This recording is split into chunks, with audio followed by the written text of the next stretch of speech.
ಇತ್ತೀಚಿನ ಸಂಚಿಕೆಗಳನ್ನು ಜಾಹೀರಾತಿನ ಕಿರಿಕಿರಿ ಇಲ್ಲದೆ ನೋಡಿ.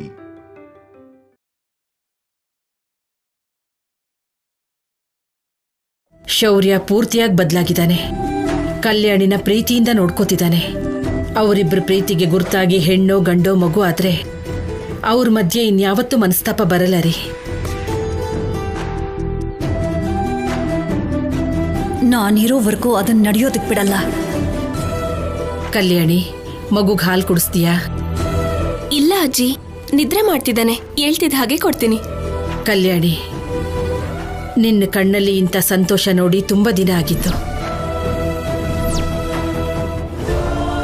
ಹೌದು ಅಜ್ಜಿ, ಇಷ್ಟು ದಿನ ನೀವು ಹತ್ರನೇ ಇದ್ರು ತುಂಬಾ ದೂರ ಇದ್ದೀರಾ ಅನ್ನಿಸ್ತಿತ್ತು.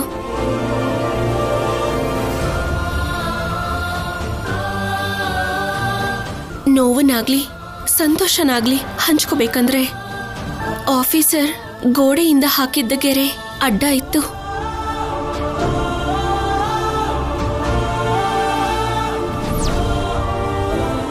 ತುಂಬಾ ದಿನಗಳ ನಂತರ ನಾವು ಎಲ್ಲರೂ ಒಟ್ಟಿಗೆ ಇದ್ದೀವಿ.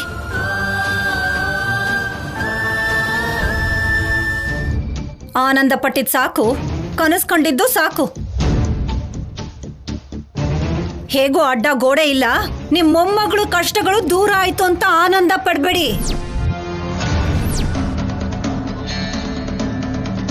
ತುಂಬಾ ದಿನ ಏನಿಲ್ಲ, ಸದ್ಯದಲ್ಲೇ ಮತ್ತೆ ಕಲ್ಯಾಣಿ ಜೊತೆ ನೀವೆಲ್ರೂ ಅಳೋ ದಿನ ಬಂದೇ ಬರತ್ತೆ. ದಮಯಂತಿ, ಸಾಯಿಸ್ಬೇಡಿ.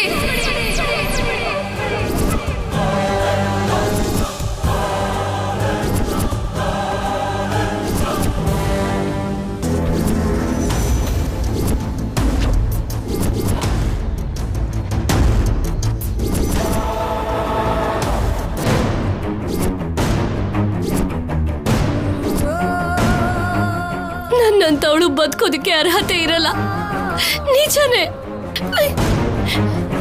ನಾನು ಕ್ಷಮಿಸಕ್ಕಾಗದೇ ಇರೋಂಥ ತಪ್ಪುಗಳನ್ನ ಮಾಡಿದ್ದೀನಿ, ಅದಕ್ಕೆ ಸಾಯೋದಕ್ಕೆ ಬಂದಿದ್ದೀನಿ.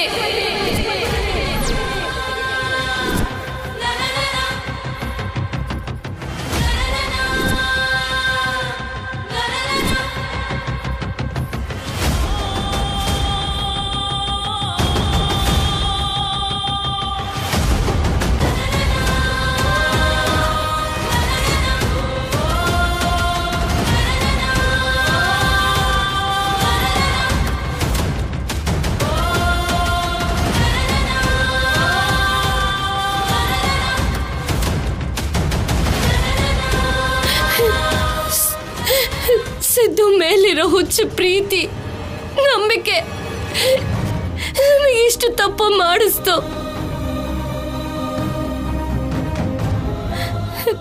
ಸಿದ್ದು ನಾನು ಪ್ರಾಣಕ್ಕಿಂತ ಹೆಚ್ಚಾಗಿ ಪ್ರೀತಿಸಿದ್ವಿ. ಅದ್ರಲ್ಲೂ ಇಬ್ಬರ ಗೋಲು ಒಂದೇ, ಸಿನಿಮಾ. ಕಾಲೇಜಲ್ಲೇ ಎಷ್ಟೋ ಕನಸು ಕಂಡಿದ್ವಿ, ಅದೆಲ್ಲ ನೆರವೇರುತ್ತೆ ಅನ್ನೋ ಟೈಮ್ಗೆ ನಮ್ಮ ತಾತ ಅವ್ರಿಗೆ ನಮ್ಮ ಪ್ರೀತಿ ವಿಷಯ ಗೊತ್ತಾಯ್ತು. ಆಗ್ಲೂ ನಾನು ಅವ್ರಿಗೆ ಹೇಳ್ದೆ ನಾನ್ ಸಿದ್ದನ್ನ ಪ್ರೀತಿಸ್ತಿದ್ದೀನಿ ಅಂತ.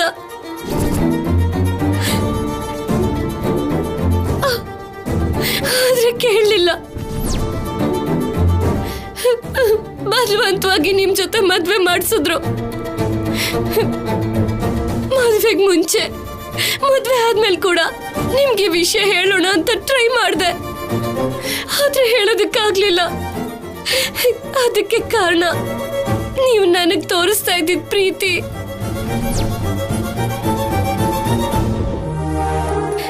ನಿಮ್ಮ ಪ್ರೀತಿ ಎಷ್ಟು ದೊಡ್ಡದು ಅಂದ್ರೆ ನನ್ನೇ ನಾನು ಮರ್ತೋಗೋ ಅಷ್ಟು. ನಾನು ನನ್ನ ಬಗ್ಗೆನೇ ಯೋಚನೆ ಮಾಡೋದನ್ನ ಬಿಟ್ಟು ನಿಮ್ಮ ಬಗ್ಗೆ ಯೋಚನೆ ಮಾಡೋ ಹಾಗೆ ಮಾಡ್ತು ನಿಮ್ಮ ಪ್ರೀತಿ.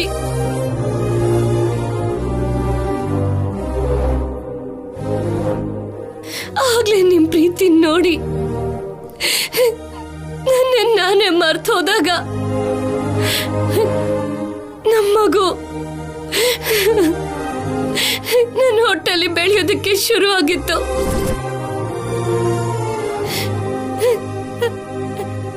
ಇನ್ನೊಂದ್ ಕಡೆ ಸಿದ್ದು ತನ್ನ ಪ್ರೀತಿನ ನನಗ್ ನೆನಪು ಮಾಡೋದಕ್ಕೆ ಶುರು ಮಾಡ್ದ. ಮದ್ವೆ ಆಗಿದ್ರು, ನನ್ನ ಹೊಟ್ಟೆಲಿ ನಿಮ್ಮ ಮಗು ಬೆಳೀತಿದೆ ಅಂತ ಗೊತ್ತಾದ್ರು ಸಿದ್ದು ನನ್ನ ಪ್ರೀತಿಸೋದನ್ನ ನಿಲ್ಲಿಸ್ಲಿಲ್ಲ.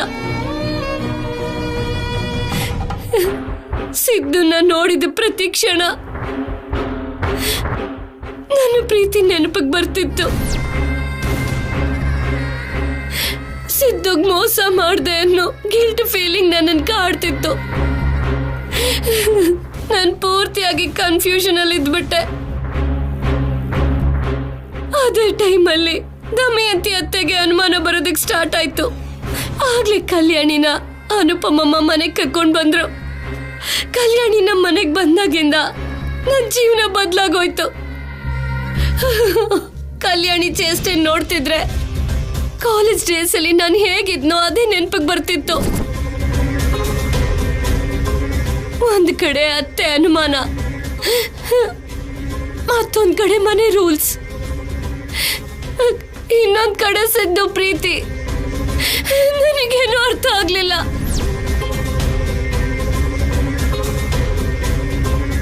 ಕಲ್ಯಾಣಿ ಹಾಗೆ ಸ್ವತಂತ್ರವಾಗಿ ಬದುಕಬೇಕು ಅನ್ಕೊಂಡೆ.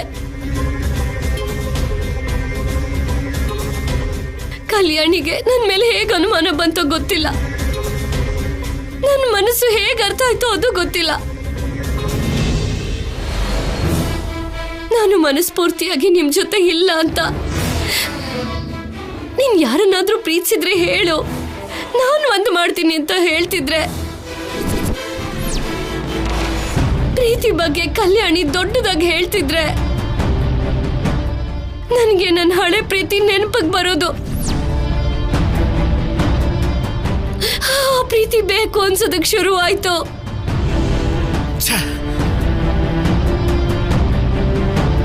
ಕಲ್ಯಾಣಿ ಮಾಮೂಲಿಯಾಗಿ ಪ್ರೀತಿ ಬಗ್ಗೆ ಹೇಳ್ತಿದ್ರೆ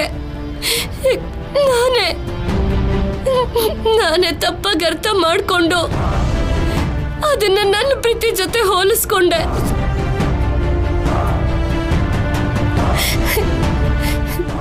ಅವಳು ಹೆಲ್ಪ್ ಮಾಡ್ತೀನಿ ಎಂದು ಮಾತ್ರಕ್ಕೆ ನಾನು ಬದಲಾಗಬಾರ್ದಾಗಿತ್ತಲ್ವಾ?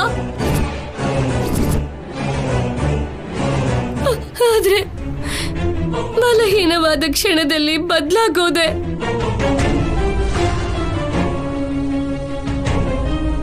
ಥ್ಯಾಂಕ್ ಯು ಕಲ್ಯಾಣಿ. ನನಗೆ ನೀನು ಮಾಡಿರೋ ಸಹಾಯಕ್ಕೆ ಈ ಪದ ತುಂಬಾ ಚಿಕ್ಕದು ಅನ್ನೋದು ನನಗೆ ಗೊತ್ತು. ಆದ್ರೂ ಹೇಳ್ತಿದ್ದೀನಿ,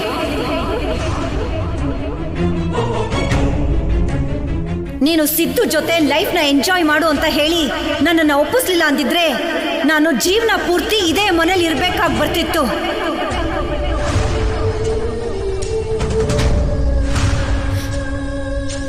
ನಮ್ಮನ್ ಪ್ರೀತಿಸೋರಿಂದಾನೆ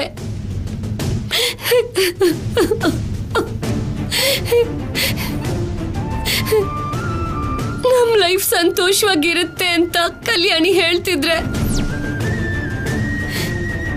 ನಾನ್ ಸಿದ್ದು ಬಗ್ಗೆ ಯೋಚನೆ ಮಾಡಿದ್ನೆ ಹೊರತು ನಿಮ್ ಬಗ್ಗೆ ಯೋಚನೆ ಮಾಡ್ಲಿಲ್ಲ.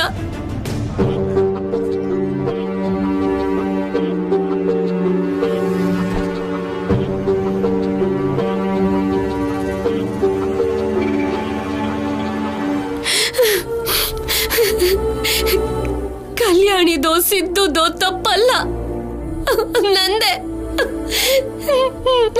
ತಪ್ಪು.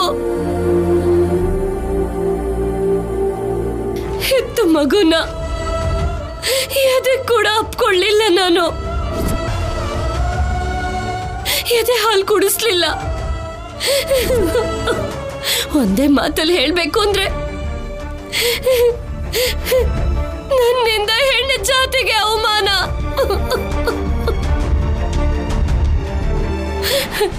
ಅದಕ್ಕೆ ನನ್ನಂತವಳು ಬದುಕಬಾರ್ದು, ಸಾಯ್ಬೇಕು. ನನ್ನ ಸಾವು ನೋಡಿ, ನನ್ನ ಪರಿಸ್ಥಿತಿ ನೋಡಾದ್ರು ನನ್ನ ಪರಿಸ್ಥಿತಿಲಿರೋ ಹುಡುಗಿರು ಬದಲಾಗ್ಬೇಕು. ಪ್ರೀತಿಗಿಂತ ಮದುವೆ ಬಂದ ದೊಡ್ಡದು. ಗಂಡನ್ನ ಮೀರಿ ಯಾವ ಪ್ರಿಯತಮನು ಪ್ರೀತಿಸಲ್ಲ ಅಂತ ಎಲ್ಲರಿಗೂ ಗೊತ್ತಾಗ್ಬೇಕು.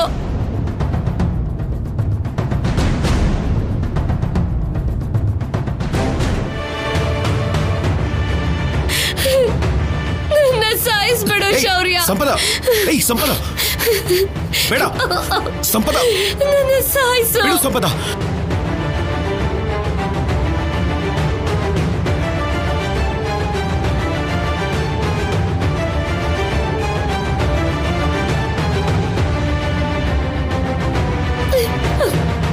ಸಂಪದ, ಬಂದ್ಬಿಡು.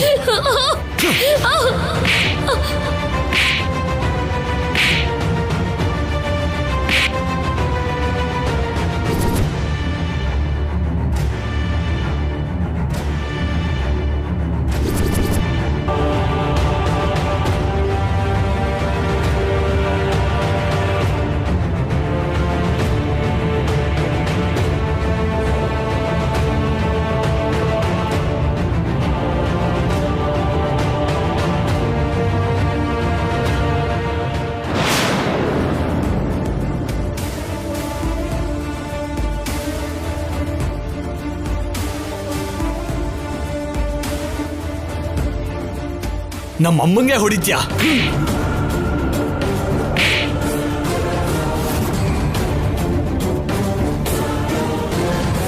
ನೀನು ಅಗತ್ಯ ಇಲ್ಲ, ನಿನ್ ಪ್ರೀತಿನೂ ಅಗತ್ಯ ಇಲ್ಲ. ನನಗೆ ನಿನಗಿಂತ ಅಂದವಾಗಿರೋರು ಸಿಗ್ತಾರೆ. ಅಷ್ಟಕ್ಕೂ ನೀನ್ ಈ ಮನೆಯಲ್ಲಿ ನನ್ನ ಜೀವನದಲ್ಲಿ ಇರೋದಕ್ಕೆ ಅವಕಾಶ ಇಲ್ಲ. ಹುಡುಕ್ತಾ ನಿನ್ ಹಳೆ ಗಂಡನ ಹತ್ರನೇ ಹೋಗ್ತೀಯೋ, ಇಲ್ಲ ಅಂದ್ರೆ ಮುಖ ತೋರ್ಸಕ್ಕಾಗದೆ ಎಲ್ಲಾದ್ರೂ ಸಾಯ್ತೀಯೋ ಸಾಯಿ. ನಡಿ ಹೊರಗಡೆ.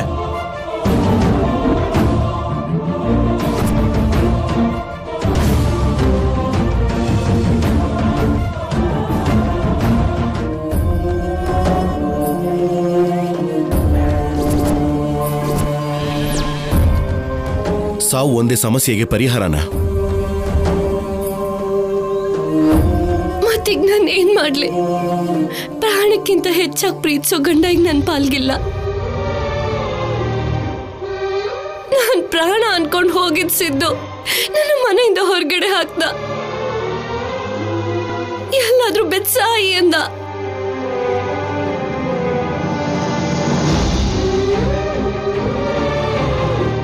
ಆದ್ರೂ ಮಗುಗೋಸ್ಕರ ಬದುಕೋಣ ಅನ್ಕೊಂಡ್ರು. ಕರಳ್ ಬಳ್ಳಿ ಹಂಚ್ಕೊಂಡು ಹುಟ್ಟಿರೋ ಮಗು ನನ್ ಜೊತೆ ಇಲ್ಲ. ಪ್ರೀತಿಯಿಂದ ಎದೆಗಪ್ಕೊಳಕ್ಕಾಗಲ್ಲ. ಅಪ್ಪ ಅಮ್ಮ ಇಲ್ಲ. ನಾನ್ ಯಾರಿಗೋಸ್ಕರ ಬದುಕ್ಬೇಕು? ಯಾಕೆ ಬದುಕ್ಬೇಕು? ನಿಜವಾಗ್ಲೂ ಮಗು ಮೇಲೆ ಅಷ್ಟೊಂದು ಪ್ರೀತಿ ಇದ್ದಿದ್ರೆ ನೀನ್ ಖಂಡಿತ ಹೋಗ್ತಿರ್ಲಿಲ್ಲ. ಹೋಗಿದ ತಕ್ಷಣನೇ ನನಗೋಸ್ಕರ ಅಲ್ದೇ ಇದ್ರು ಮಗುಗೋಸ್ಕರನಾದ್ರೂ ಬರ್ತಿದ್ದೆ. ಸಿದ್ದು ಪ್ರೀತಿ, ನಿಮ್ ಪ್ರೀತಿ, ಇದ್ರಲ್ಲಿ ಯಾವ್ದು ನಿಜ ಅಂತ ತಿಳ್ಕೊಳ್ಳೋದಕ್ಕೆ ನನಗ್ ಟೈಮ್ ಬೇಕಾಯ್ತು. ಅದನ್ನ ತಿಳ್ಕೊಂಡು ನಿಮ್ ಹತ್ರ ಬಂದು ಕ್ಷಮಿಸಿ ಅಂತ ಕಾಲಿಗೆ ಬೀಳೋಣ ಅನ್ಕೊಂಡೆ. ಆದ್ರೆ ಆಗ್ಲೇ ನನ್ನ ಸ್ಥಾನದಲ್ಲಿ ಕಲ್ಯಾಣಿ ಬಂದಿದ್ದಾಳೆ ಅಂತ ಗೊತ್ತಾಯ್ತು. ಮಗುಗೋಸ್ಕರ ನಾನು ಎಷ್ಟು ಸರಿ ಬಂದಿದ್ದೀನೋ ನಿಮ್ಗೇನ್ ಗೊತ್ತು? ಮಗುಗೋಸ್ಕರ ಮಗುನ ಮರ್ತ್ ಹೋಗಕ್ಕಾಗ್ದೆ ಮನೆಗೆ ಮಾರುವೇಷದಲ್ಲಿ ಬಂದು ನಿಮ್ ಕೈಯಲ್ಲಿ ಸಾಯಕ್ಕೂ ಹೊರಟಿದ್ದೆ. ಕೃಷ್ಣಾಷ್ಟಮಿ ದಿನ ಗೋಪಿಕೆ ಹಾಕಿ ಬಂದೆ. ದೇವಸ್ಥಾನದಲ್ಲಿ ರೋಡ್ ಮೇಲೆ ಈಗೆಲ್ಲ ಮಗು ನೋಡಕ್ಕಾಗುತ್ತೋ ಅಲ್ಲಿಗೆಲ್ಲ ಬಂದು ದೂರದಿಂದ ಮಗು ನೋಡಿ ಸಂತೋಷ ಪಡ್ತಿದ್ದೆ. ಮಗುನ ನೆನೆಸ್ಕೊಂಡು ಜೋರಾಗಿ ಕಿರ್ಚಿ ಎದ್ದಿರೋ ಕ್ಷಣಗಳೆಷ್ಟು ಅಂತ ನನಗ್ ಗೊತ್ತು. ಹಾಗೆ ಸಿದ್ದುನ ಮನ್ಸಲ್ಲಿ ಇಟ್ಕೊಂಡು ತಾಳಿ ಕಟ್ಟಿಸ್ಕೊಂಡಿದ್ದು ನಿಜಾನೆ. ಆದ್ರೆ ಆಮೇಲೆ ನಿಮ್ ಪ್ರೀತಿನ ನೋಡಿ ಸಿದ್ದುನ ನಿಜವಾಗ್ಲೂ ಮರ್ತು ಹೋದೆ ಅನ್ಕೊಂಡೆ. ನಿಮ್ಮ ಹೆಂಡತಿಯಾಗಿ ಜೀವನ ಪೂರ್ತಿ ಇರ್ಬೇಕು ಅಂತ ಫಿಕ್ಸ್ ಆಗಿದ್ದೆ. ಯಾವುದೇ ಹೆಣ್ಣಾದ್ರೂ ಮನಸ್ಫೂರ್ತಿಯಾಗಿ ಇಷ್ಟ ಇಲ್ಲದೆ ತನ್ನ ಮೇಲೆ ಕೈ ಹಾಕೋಕೆ ಬಿಡೋದಿಲ್ಲ.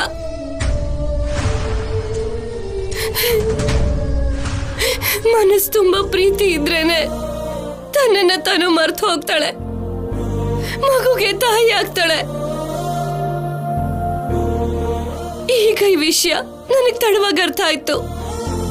ಸಿದ್ದು ಮೇಲಿರೋ ಕರುಣೆನ ಪ್ರೀತಿ ಅನ್ಕೊಂಡೆ, ನಿಮ್ಮೇಲಿರೋ ಪ್ರೀತಿನ ಪ್ರೀತಿ ಎಲ್ಲ ಅನ್ಕೊಂಡೆ.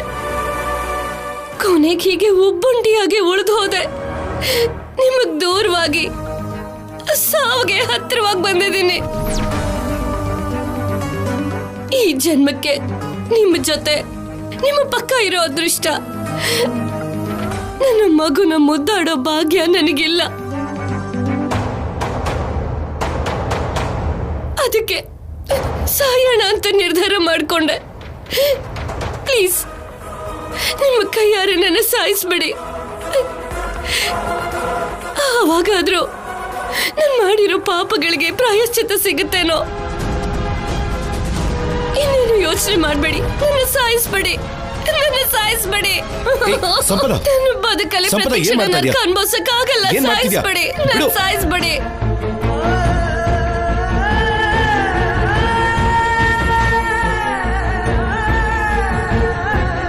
ಸಂಪದ, ಸತ್ತು ಏನ್ ಸಾಧಿಸ್ತೀಯಾ? ಬದುಕಿದ್ ಏನ್ ಮಾಡ್ಬೇಕು?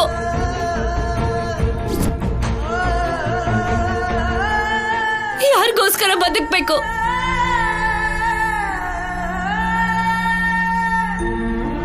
ಎಲ್ಲಿರ್ಬೇಕು? ನನಗೋಸ್ಕರ ಇನ್ನು ಯಾರಿದ್ದಾರೆ ಅಂತ ನಾನು ಬದುಕ್ಬೇಕು?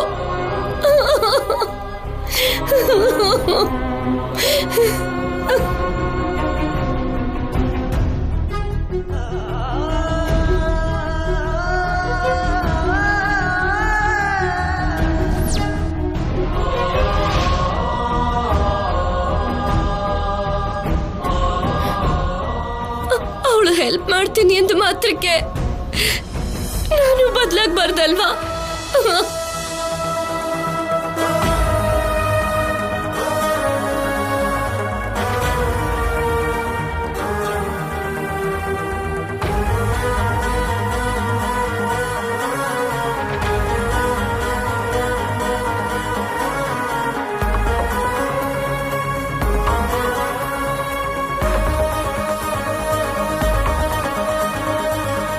ಇವಾಗ ನಿಮ್ ಹೆಂಡತಿ ಕಲ್ಯಾಣಿ ಅಲ್ವಾ ಆಫೀಸರ್? ಯಾವಾಗ್ಲೂ ಅನುಪಮಮ್ಮ ಹೇಳ್ತಾ ಇದ್ರು 3 ಗಂಟೆ ಹಾಕಿರೋ ಸಂಬಂಧಕ್ಕೆ ಯಾವಾಗ್ಲೂ ಶಿಸ್ತಾಗಿರ್ಬೇಕಂತ. ಸಂಬಂಧಕ್ಕಿರೋ ಮಹತ್ವ ಗೊತ್ತಾಯ್ತು, ಅದಕ್ಕಿರೋ ಬೆಲೆ ಗೊತ್ತಾಯ್ತು, ಅದನ್ನ ಜೋಪಾನವಾಗಿ ಕಾಪಾಡ್ಕೋಬೇಕಂತ ಗೊತ್ತಾಯ್ತು.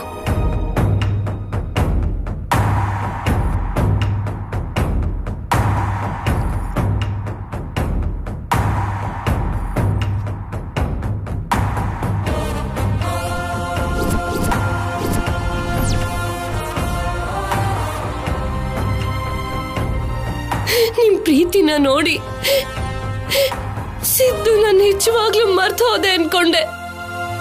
ನಿಮ್ಮ ಹೆಂಡತಿಯಾಗಿ ಜೀವನ ಪೂರ್ತಿ ಇರ್ಬೇಕು ಅಂತ ಫಿಕ್ಸ್ ಆಗಿದ್ದೆ.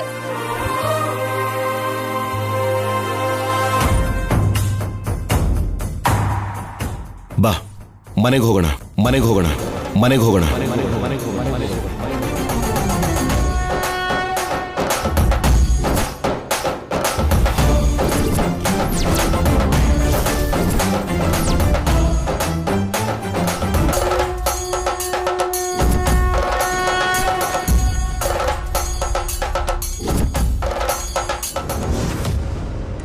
ಏನ್ ಮಾತಾಡ್ತಿದ್ಯಾ? ಹಬ್ಬದ ದಿನ ಎಲ್ರು ಸಂತೋಷವಾಗಿರ್ಬೇಕಾದ್ರೆ ಮಾತಾಡೋ ಮಾತಾ ಇದು? ದಮಯಂತಿ ಬಾಯಿಂದ ಒಳ್ಳೆ ಮಾತು ಬಂದ್ರೆ ಆಶ್ಚರ್ಯ ಪಡ್ಬೇಕು ಅತ್ತೆಮ್ಮ. ಅವಳ ಮಾತನ್ನ ಗಂಭೀರವಾಗಿ ತಗೋಬೇಡಿ. ಅಷ್ಟಕ್ಕೂ ಮನುಷ್ಯಳು ಅಂತನೂ ಲೆಕ್ಕ ತಗೋಬೇಡಿ. ಮುಗಿತ ನಿಮ್ ಮಾತುಗಳು? ಇತ್ತೀಚೆಗೆ ಕಲ್ಯಾಣಿ ಅನುಪಮ ಸಂತೋಷವಾಗಿದ್ದು ನನ್ನ ಮಗನ್ನ ಮಾತುಗಳಿಂದ ಮಾಯ ಮಾಡಿ ಅವ್ರ ಕಡೆ ತಿರುಗಿಸ್ಕೊಂಡಿದಾರಲ್ಲ.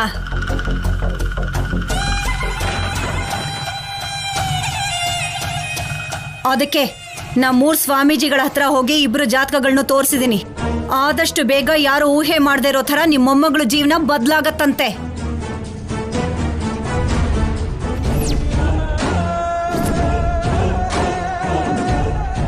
ಯಾವುದೋ ಒಂದು ಗ್ರಹ ಕಲ್ಯಾಣಿ ಜೀವನದಲ್ಲಿ ಅಲ್ಲೋಲ ಕಲ್ಲೋಲ ಎಪ್ಸತ್ತಂತೆ.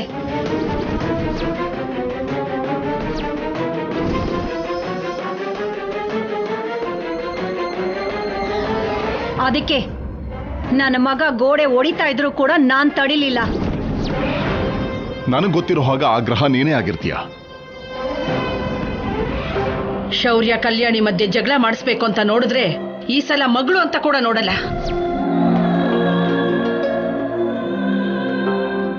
ಕಲ್ಯಾಣಿ, ಬೇಜಾರು ಮಾಡ್ಕೋಬೇಡ. ನೀನ್ ಯಾರಿಗೂ ಕೆಟ್ಟದ್ ಮಾಡಿಲ್ಲ, ಕೆಟ್ಟದಾಗ್ಲಿ ಅಂತ ಕೂಡ ಬಯಸಿಲ್ಲ. ಹಾಗಿದ್ದಾಗ ದೇವ್ರು ನಿನಗ್ಯಾಕಮ್ಮ ಕೆಟ್ಟದ್ ಮಾಡ್ತಾನೆ? ಎಲ್ಲ ಒಳ್ಳೇದೇ ಆಗುತ್ತೆ. ಶೌರ್ಯನಿಗೆ ಫೋನ್ ಮಾಡಿದ್ಯಾ? ಮಾಡಿದ್ದೆಮ್ಮ, ಕವರೇಜ್ ಏರಿಯಾನಲ್ಲಿ ಇಲ್ಲ ಅಂತ ತೋರಿಸ್ತಿದೆ.